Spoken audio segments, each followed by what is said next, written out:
আসসালামু আলাইকুম।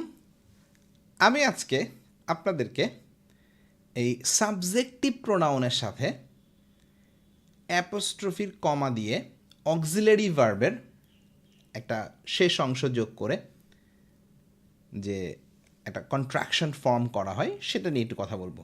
তো এটা নিয়ে কথা বলার প্রয়োজনটা হয়েছে কেন? হয়েছে হলো আমি প্রোনাউনের প্রথম ক্লাসে আপনাদেরকে ইটস দেখাইছিলাম। তো ইটসটা অ্যাপোস্ট্রফি এস ছাড়া ছিল, কিন্তু কখনো কখনো তো অ্যাপোস্ট্রফি এস দিয়েও ইটস হয়। তো কোন ইটসটা আসলে কোথায় ব্যবহার করে এইটা নিয়ে কথা বলতে যাই আসলে আজকের ভিডিওটা বানানো।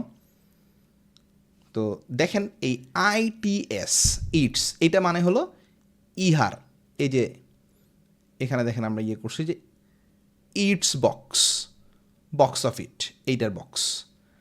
বাট যখনই আমরা আইটি অ্যাপোস্ট্রফি এস দিব তখন এইটা কিন্তু কি হয়ে যাবে, এই যে দেখেন ইট ইজ বা ইট ওয়াজ বা ইট হ্যাজ হয়ে যাবে, বুঝছেন না? এই হলো ব্যাপার। তো এখানে দেখেন বলছি যে আমি যদি ইটস আ বক্স বলি তার মানে হলো ইট ইজ আ বক্স। শুধু ইটি না, যে কোনো সাবজেক্টিভ প্রোনাউনের সাথেই কি করা যায়, অক্সিলারি ভার্বের একটা শর্ট ফর্ম অ্যাপোস্ট্রফির কমা দিয়ে লেখা যায়।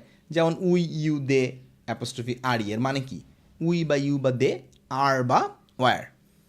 হি শি এগুলোর সাথে অ্যাপোস্ট্রফি এস লাগালে কি হয়, হি ইজ বা শি ইজ বা হি ওয়াজ শি ওয়াজ বা হি হ্যাজ শি হ্যাজ, এগুলো হয়, বুঝছেন না?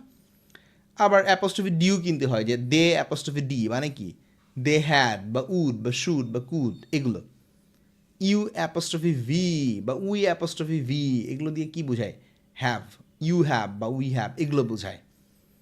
তো এইখানে আমি দেখেন দুটা স্পেশাল এক্সাম্পল দিছি, যে হি অ্যাপোস্ট্রফি ডি ডান ইট, এটার মানে হলো হি হ্যাড ডান ইট। আর he apostrophe D go there, এটার মানে হলো হি উড গো দেয়ার। তো এখানে এই হ্যাডটা আর উডটা কেন হয়েছে, কারণ হলো যে পরের ভার্বটা হ্যাডের পরে কি হয়, পাস্ট পার্টিসিপল হয়, এই জন্য যখন আমি হি অ্যাপোস্ট্রফি ডি ডান লিখছি এটা হ্যাড বোঝাইছে। আর উডের পরে কি হয়, ভার্বের বেস ফর্ম হয়, সো হি অ্যাপোস্ট্রফি ডি গো যখন লিখছি তখন এটা উড বুঝাইছে।